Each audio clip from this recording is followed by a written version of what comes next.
수 있도록 인도하여 주시옵소서. 예수님의 이름으로 기도합니다. 아멘.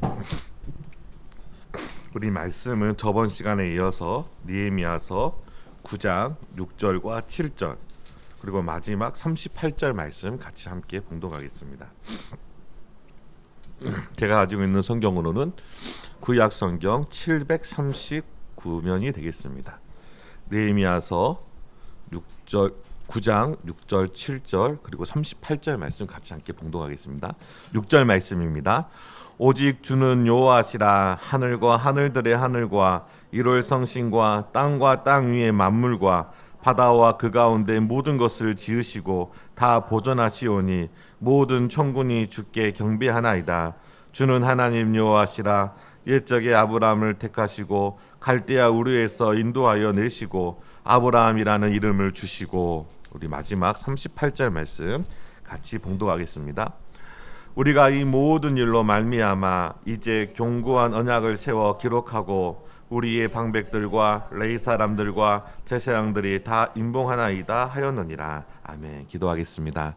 하나님, 말씀의 능력 가운데 살아갈 수 있도록 이 말씀이 우리의 심령의 옥토의 밭에 심겨져 30배, 60배, 100배의 결실이 우리의 삶 가운데 맺어지고 또 그 열매를 우리가 수확함으로 기쁨과 즐거움의 한 주간이 될 수 있도록 인도하여 주시옵소서. 예수님의 이름으로 기도합니다. 아멘.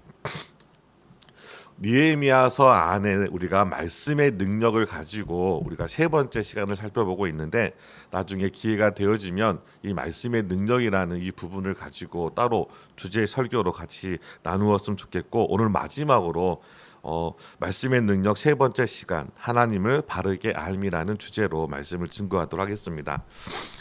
우리가 이 세상을 살아가면서 아는 것은 우리에게 굉장한 무기가 됩니다.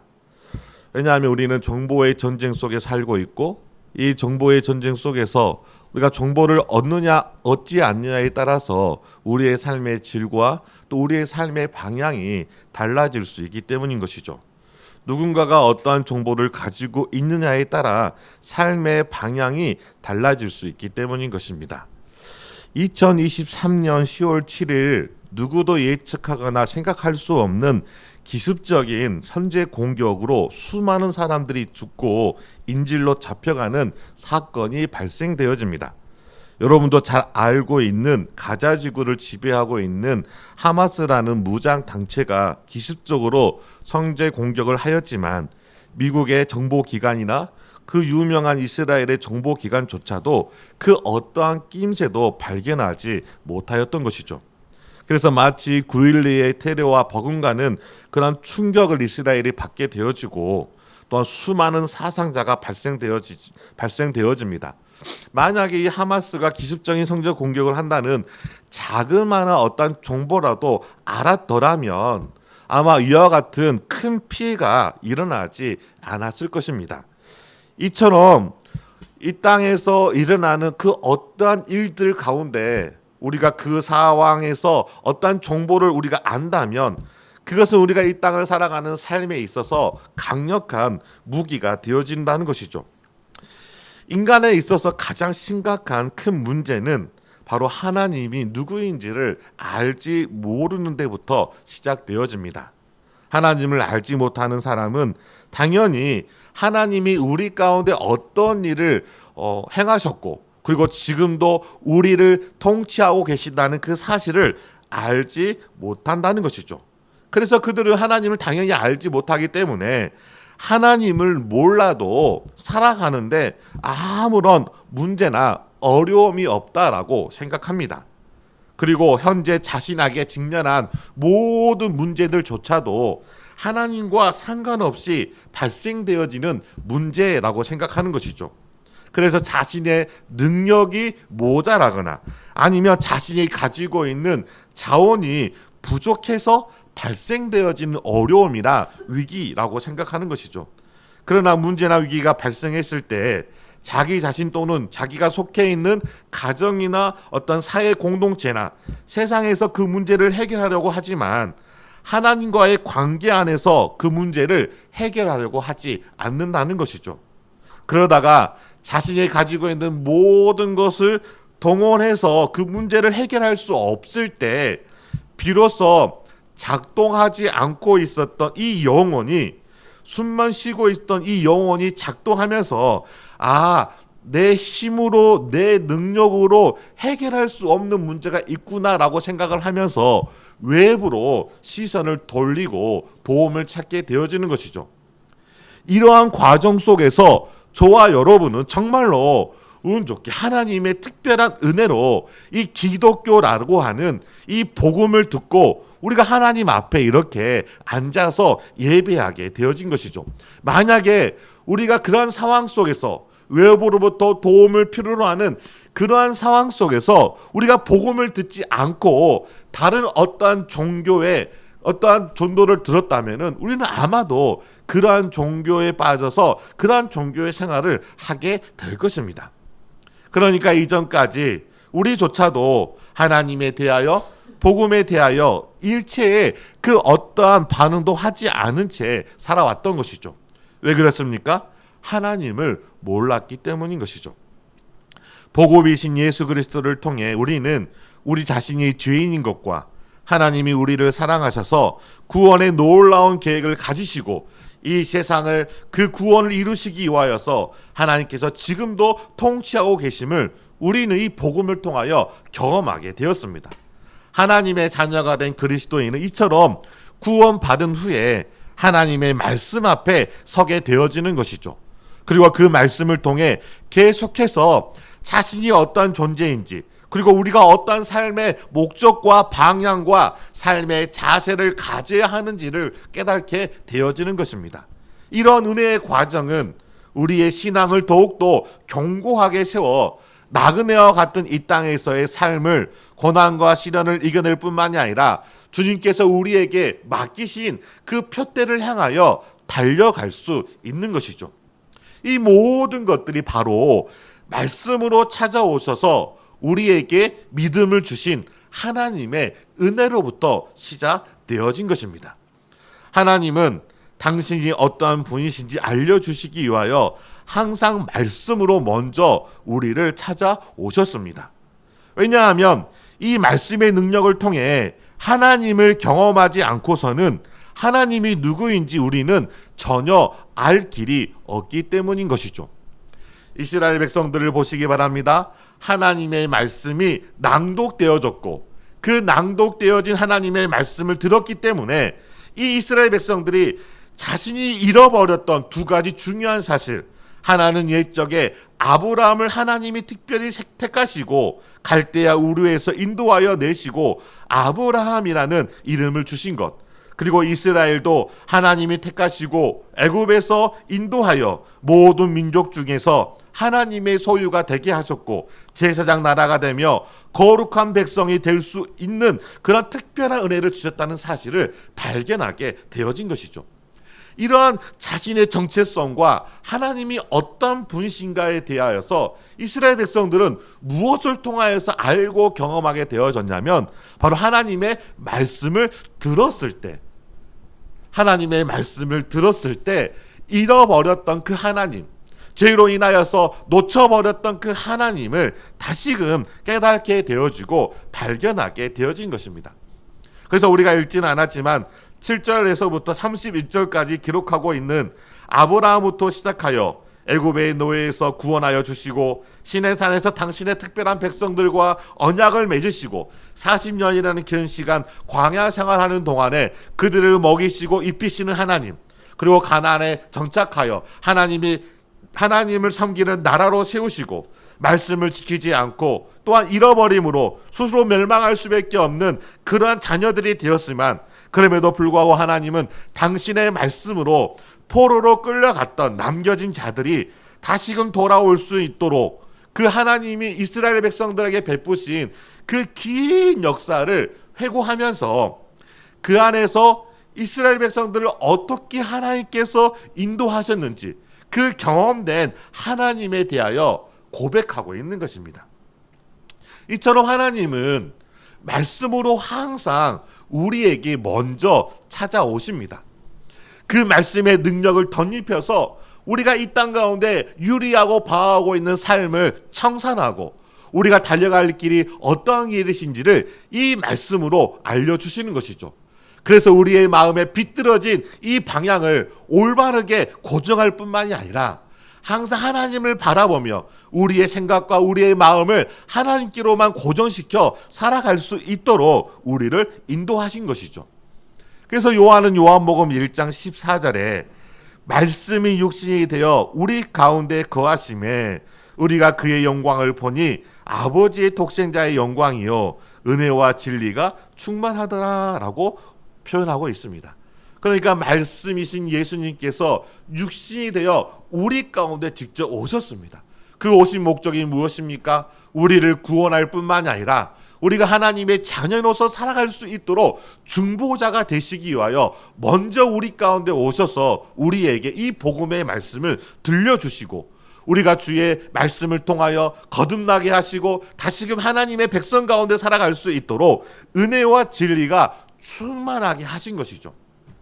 하나님은 왜 이렇게 말씀으로 우리를 찾아오셨을까요?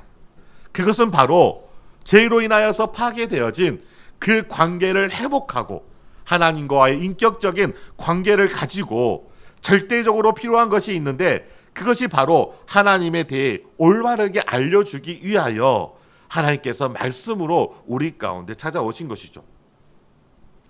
왜냐하면 관계를 유지하는 힘이 바로 알매에서 시작되기 때문인 것입니다. 사람은 관계 안에서 살아가도록 창조되었습니다. 우리는 이 세 가지의 창조의 기사를 통하여서 이 부분을 살필 수가 있는데 창조의 기사를 보면은 인간은 관계 안에서 창조된 것을 볼 수가 있습니다. 먼저는 세상과의 관계 안에서 이 세상을 하나님의 지혜로 잘 다스리고 통치할 수 있는 이 세상의 관계를 우리에게 허락하여 주십니다. 6일 동안에 창조하신 하나님께서 그 창조된 피조물 안에 마지막으로 창조한 것이 바로 인간인 것이죠. 마지막으로 창조하였을 뿐만이 아니라 6일 동안 창조된 피조물에 대하여 통치권을 우리 인간에게 주신 것입니다. 창세기 1장 28절에 보면은 하나님이 그들에게 복을 주시며 하나님이 그들에게 이르시되 생육하고 번성하고 땅에 충만하라 땅을 정복하라. 그 다음에 뭐라고 나옵니까? 바다의 물고기와 하늘의 새와 땅에 움직이는 모든 생물들을 다스리라 하시니라. 다스린다는 것은 관계가 형성되어졌다는 것을 의미하고 있는 것이죠. 그리고 이 피조물과 사람의 관계는 아담을 통하여서 구체적으로 우리에게 보여주는데 아담을 통해 피조물에게 이름을 지어줌으로 본격적으로 시작되고 있습니다.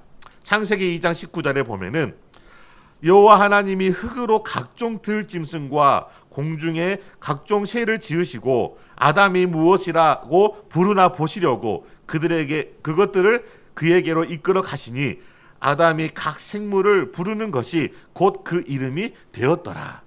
그리고 20절에 아담이 모든 각축과 공중의 새와 들의 모든 짐승에게 이름을 주니라. 이름을 준다는 것은 관계가 형성되어졌다는 것을 의미합니다.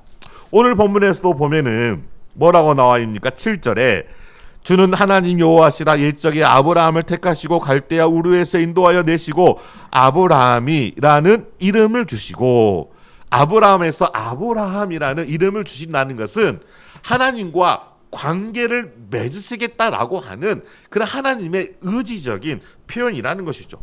이처럼 아담이 이름을 지어줌으로 비로소 아담과 이 세상과의 관계가 시작되어진 것이죠. 우리가 너무나도 잘 알고 있는 김춘수의 꽃이라는 시가 있습니다. 이 시를 자세히 보면은 내가 그의 이름을 불러주기 전에는 그는 다만 하나의 몸짓에 지나지 않았다. 내가 그의 이름을 불러주었을 때 그는 나에게로 와서 꽃이 되었다. 이름을 불러주었을 때 비로소 나와의 관계가 형성되어진 것이죠. 우리는 여기까지만 많이 알고 있는데 그 다음 부분이 굉장히 중요하거든요. 내가 그의 이름을 불러준 것처럼 나의 이 빛깔과 향기에 알맞은 누가 나의 이름을 불러다오. 그에게로 가서 나도 그의 꽃이 되고 싶다. 그러니까 뭘 의미하는 것입니까? 우리들은 모두 무엇이 되고 싶다. 너는 나에게, 나는 너에게. 잊혀지지 않는 하나의 의미가 되고 싶다. 이처럼 이름을 부른다는 것은 관계를 시작하게 되면 우리에게 말해주고 있는 것입니다. 아브라함을 부르고 그에게 아브라함이라고 부르신 것은 이렇게 하나님의 관계가 시작되어짐을 우리에게 분명히 알려주고 있는 것이죠. 이처럼 피조 세상과 관계를 맺게 하실 뿐만이 아니라 하나님과의 관계를 가지기 위하여 하나님은 다른 피조물과 달리 인간을 지으실 때 당신의 형상으로 지으신 것입니다.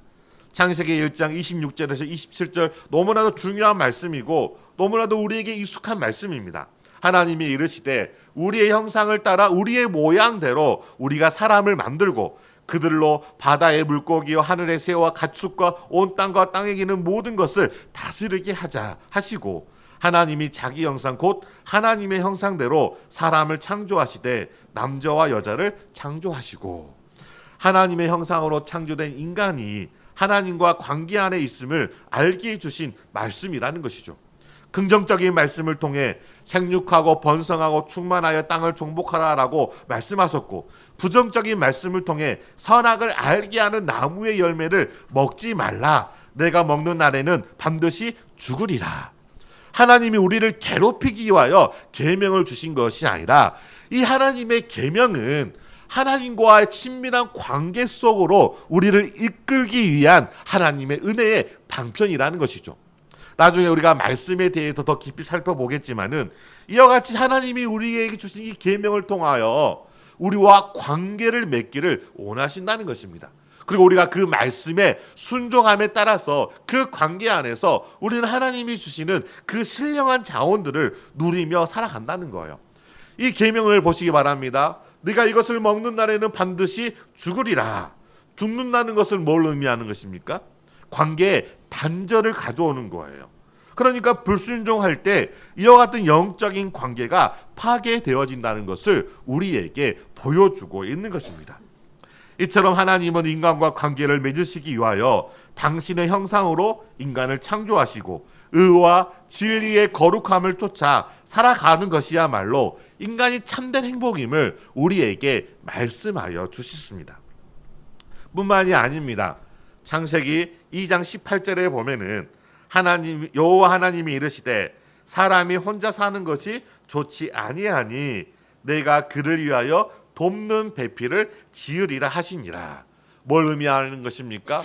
각자 혼자 살아가도록 사람을 창조하시는 것이 아니라 서로가 돕고 서로가 위할 수 있는 그러한 존재로 우리 인간을 창조하신 것이죠.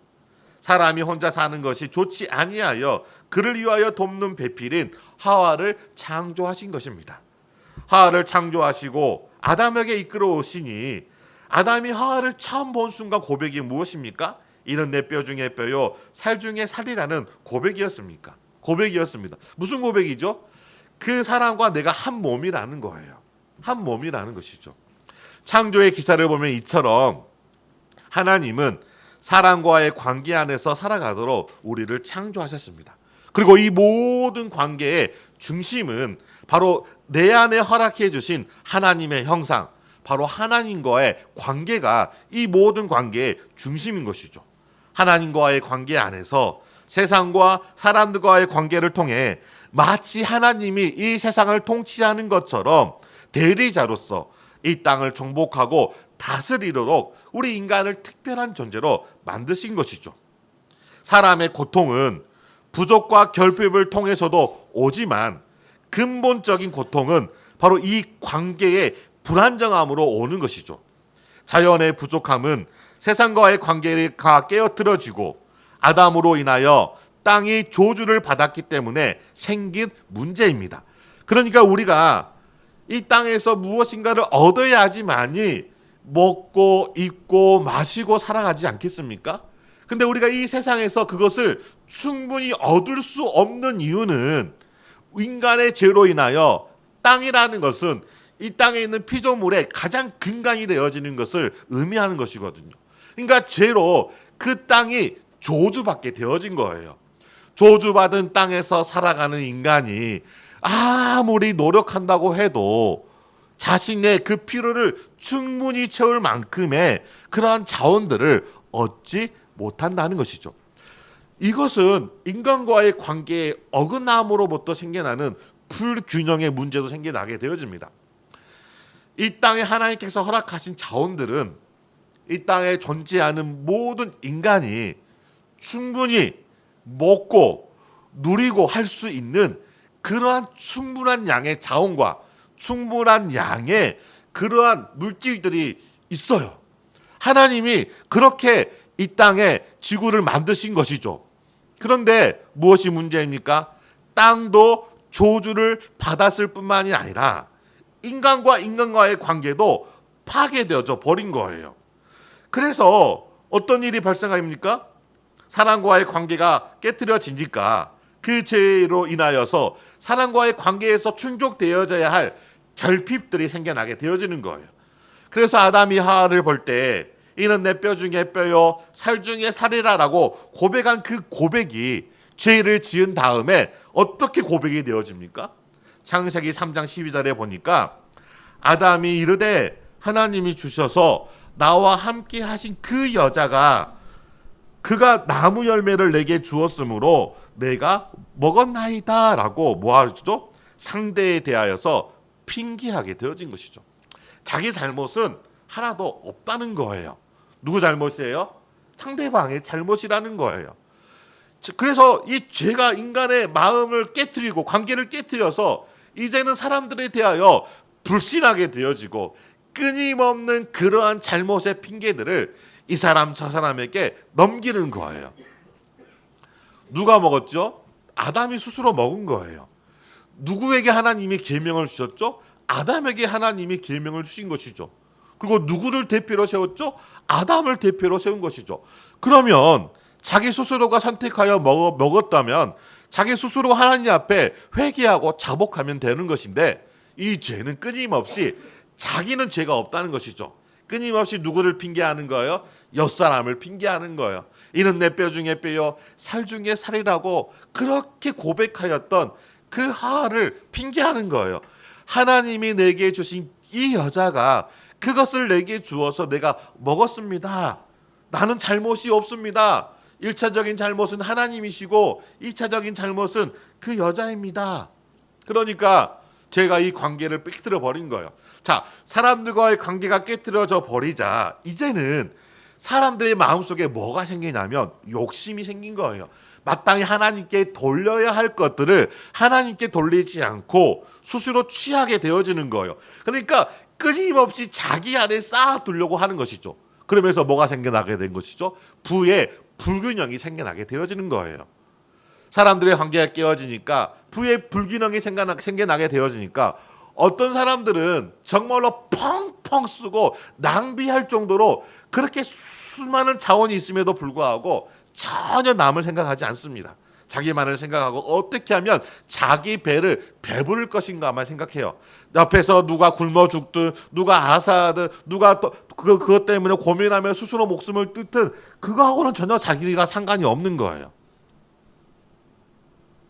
땅도 저주를 받고 사람과의 관계가 깨트려져서 모든 질서가 깨트려지므로 인간에게 부족과 결핍이 생긴 것이죠.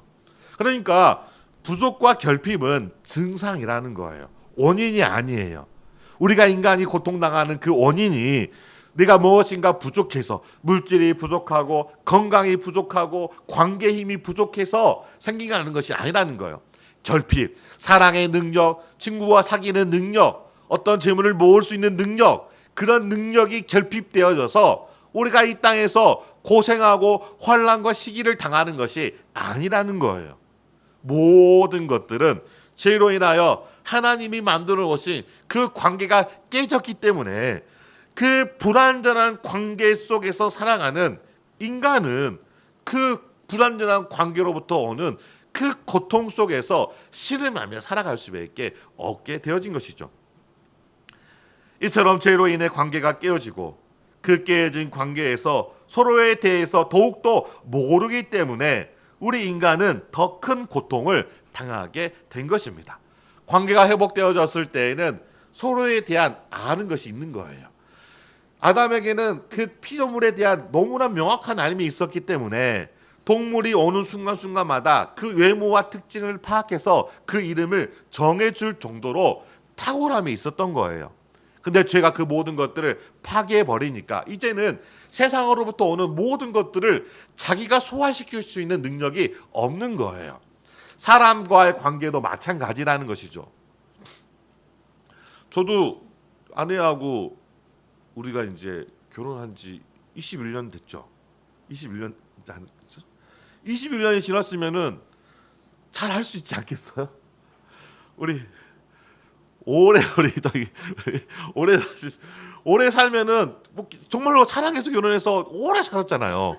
오래 살면 살수록 더 알아가야 되는데 어떨 때는 정말 모르는 부분이 너무나 많아요. 정말로 같이 살았음에도 불구하고 너무나 모르는 부분이 많아요. 그렇지 않습니까, 홍 집사님? 홍 집사님 몇 년 되셨죠? 거의 30년 됐죠. 그렇죠.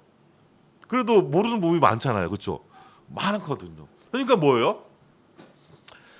내가 상대방을 안다고 알아서 이 사람이면 정말 결혼해서 평생을 내가 행복하게 살 수 있을 것 같다라고 생각해서 결혼을 했어요. 근데 결혼하고 1년이 지나고 10년이고 20년이 지나도 알아진 건 더 많아지겠죠. 같이 사는데 당연히 더 많은 부분을 알아가겠죠. 그러나 많은 부분을 알아가는 것만큼 또 모르는 부분도 생겨나게 되어지는 거예요. 그러니까 죽을 때까지 알아가도 다 알 수 있어요, 없어요? 다 몰라요. 다 모른다는 거예요. 그러니까 그 모름이 그리고 잘못 이해하고 있는 부분이 뭐가 되어지는 거예요? 관계를 비틀어 버리는 거예요. 관계를 비틀어 버리는 거예요. 자, 우리가 잘못 아는 것도 모르는 거예요. 내가 잘못 아는 것도 안다라고 생각하는데 이 무지라는 것은 아무것도 모르는 것도 무지지만 잘못 알고 있는 것도 무지예요. 그러니까 사람과의 관계도 모르는 것이죠. 이 모름이 우리에게 고통이 되어지는 거예요. 따라서 관계를 회복하기 위해서는 무엇보다도 상대방, 그 관계의 대상에 대해서 정확하게 알고 이해하는 것이 굉장히 중요하다는 것입니다.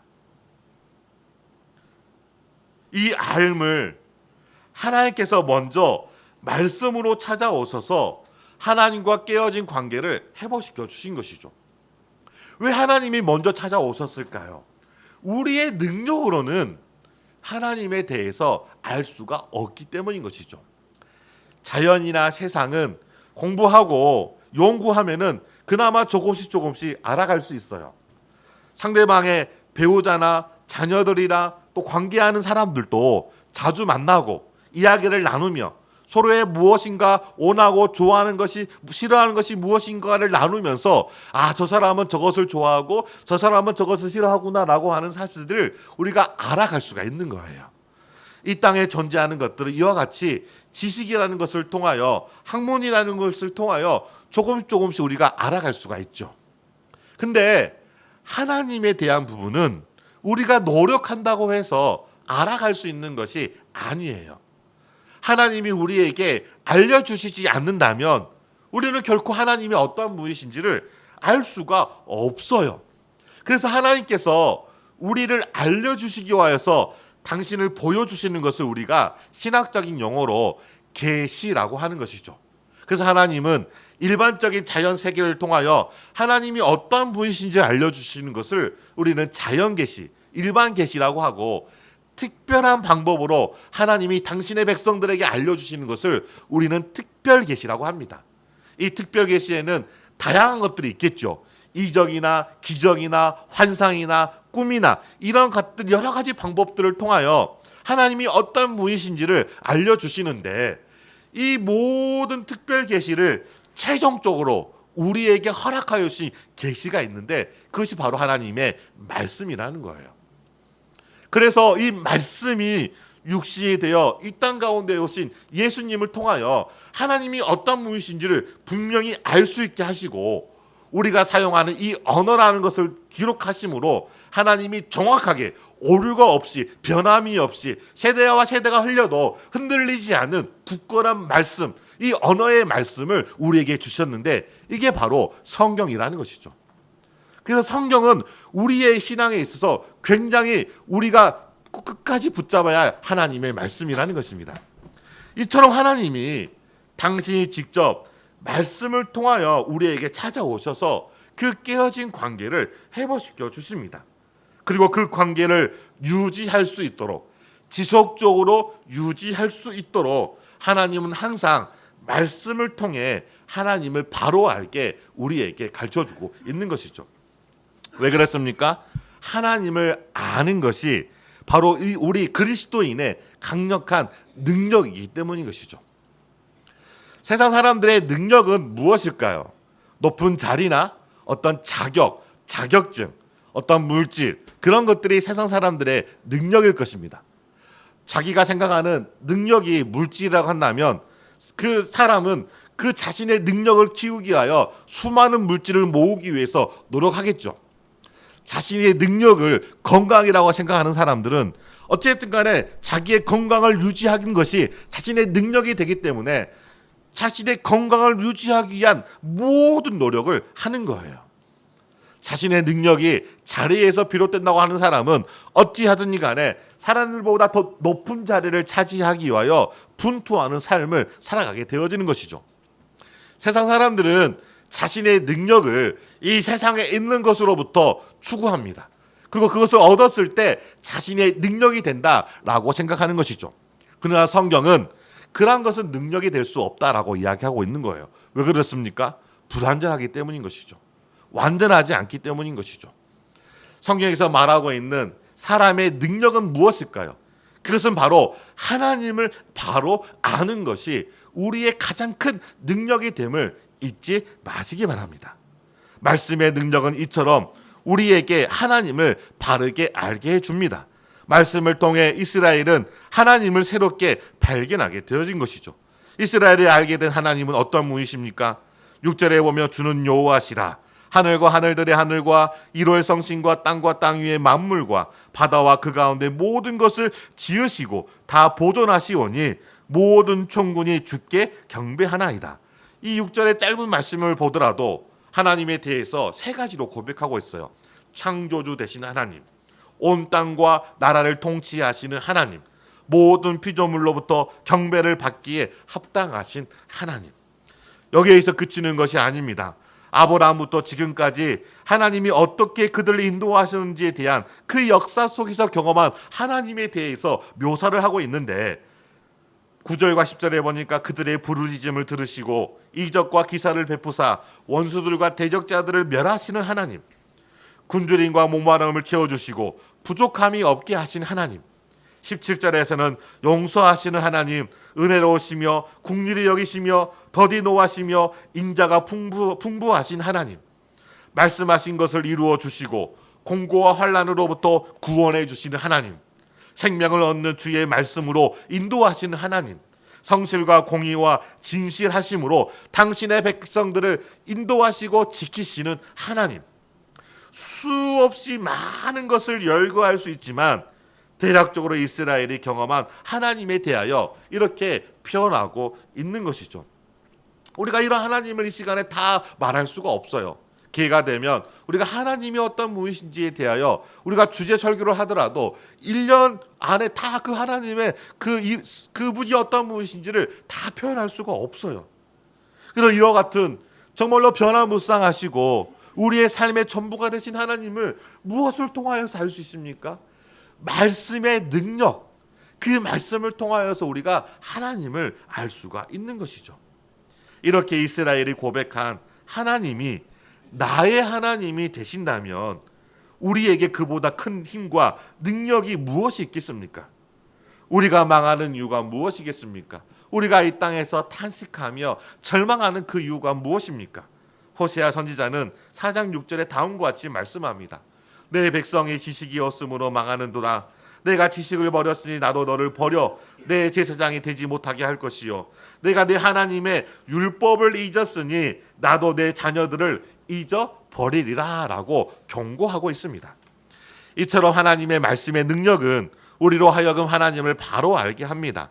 하나님을 바로 알므로 이전에 나의 무지로 행하였던 모든 삶으로부터 벗어나 하나님의 말씀 앞에 서고자 우리가 소망하게 되어지는 것이죠. 요한은 요한일서 5장 20절에 다음과 같이 말씀합니다. 또 아는 것은 하나님의 아들이 이르러 우리에게 지각을 주사 우리로 참된 자를 알게 하신 것과 또한 우리가 참된 자 곧 그의 아들 예수 그리스도 안에 있는 것이니 그는 참 하나님이시요 영생이시라. 그리스도를 믿는 중생된 하나님의 백성에게 무엇을 주셨습니까? 지각을 주셨어요. 이 지각을 통하여서 끊임없이 하나님이 말씀하셔서 하나님이 어떠한 분이신지를 우리에게 밝히 알려주신 것이죠. 따라서 우리는 힘을 다하는 날까지 하나님을 바로 알기를 힘써야 한다는 것입니다. 마지막으로 이 말씀의 능력은 하나님을 바르게 알게 할 뿐만이 아니라 우리로 하여금 하나님의 견고한 언약에 세워 신실하게 그 말씀을 준행하며 살아갈 수 있도록 우리에게 결단의 능력을 주십니다. 9장의 마지막 장면, 우리가 읽었던 이 38절의 장면은 이 모든 일을 인하여 말씀을 통해 자신의 연약함을 발견하고 공동체적으로 하나님 앞에 회개하게 되고 이제는 더 이상 죄악을 반복하지 않고 하나님의 백성으로 살겠다는 그들의 마음의 결단의 모습을 보여주는 구절이죠. 이러한 결단은 궁극적으로 이스라엘로 하여금 이제 견고한 언약을 세우게 만듭니다.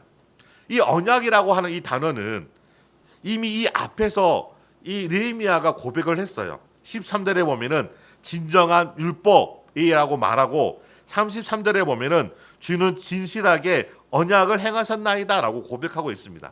그러니까 하나님은 당신의 백성들과 맺은 언약을 성실하게 그리고 진실하게 행하였지만 이스라엘 백성들은 어땠죠? 계속적으로 죄악으로 그 언약을 깨트린 것이죠. 그러나 이제는 이전에 자신의 조상들과 자신들이 죄악으로부터 벗어나 이제는 견고한 언약을 세워서 하나님과의 그 관계 안에서 진실되게 내가 그 말씀을 준행하며 살겠습니다라고 결단을 맺고 있는 거예요. 그리고 이들의 이 결의를 분명하게 하기 위하여 인을 쳤다라고 기록하고 있습니다. 이 인을 친 사람들에 대하여 이 다음 장인 10장 1절부터 28절까지 이 인을 친 대표자들의 명단들이 나오고 있는 것이죠. 이처럼 우리가 하나님의 자녀로서 다짐한다고 해서 그 다짐이 지속적으로 유지되어지지 않습니다. 왜냐하면 작심삼일과 같은 이 단어처럼 우리는 연약하기 때문인 것이죠. 아무리 내가 의지를 세우고 다짐한다고 해도 그것을 지킬 수 있는 사람이 몇 명이 있겠습니까? 우리의 경험을 통하여서 쉽게 알 수가 있겠죠. 나의 다짐으로 할 수 있는 것이 아니라 하나님의 은혜로 가능한 것이기 때문인 것이죠. 그래서 그 은혜는 바로 이 말씀의 능력을 통하여 우리에게 공급되어지는 거예요. 낭독되어지는 말씀을 듣고 우리가 죄인이었구나. 다시금 그 죄 가운데 살아가지 않겠다라고 하나님의 언약 안에 다짐을 하게 하는 그 결단을 하나님이 이 말씀을 통하여 우리에게 주신 것이죠. 우리가 앞으로는 이전의 삶을 살지 않고 이렇게 새롭게 살겠습니다라고 여러분이 결단하셨던 때가 언제입니까? 바로 하나님의 말씀을 듣고 그 말씀 안에 담겨진 그 하나님의 은혜를 깨닫고 그 깨달은 은혜를 통하여 그렇구나. 내가 이전에 이렇게 살았구나. 잘못된 삶을 살았구나. 다시는 그렇게 살아가지 않아야지 라고 하는 그 마음의 결단이 일어나지 않습니까? 바로 이 말씀을 들었을 때 우리 안에 이와 같은 결단이 생겨나게 되어지는 것이죠. 우리로 하여금 그리스도인으로 살게 하는 힘을 주는 것이 바로 하나님의 말씀입니다. 우리를 유혹하고 넘어뜨리려고 하는 모든 대적들을 능히 물리칠 수 있는 강력한 공격의 무기도 바로 하나님의 말씀인 것이죠. 비바람과 홍수가 나더라도 흔들리지 않고 우리를 견고하게 세울 수 있는 기초도 바로 하나님의 말씀의 반석인 것이죠. 뿐만입니까? 우리의 믿음 또한 이렇게 하나님의 말씀을 들음으로부터 시작되어짐을 잊지 마시기 바랍니다. 그렇기 때문에 우리는 날마다 하나님의 말씀을 듣는 것을 즐거워하는 사람이 되어져야 한다는 것이죠. 이러한 사람이 영적으로 건강한 사람이며 오직 여호와의 율법을 즐거워하여 그의 율법을 주야로 묵상하는 사람이 진정한 복된 사람임을 잊지 마시기 바랍니다. 그래서 시인의 고백처럼 내가 주의 법을 어찌 그리 사랑하는지요 내가 그것을 종일 묵상하나이다.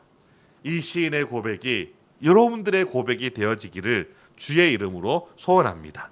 우리 같이 기도하겠습니다.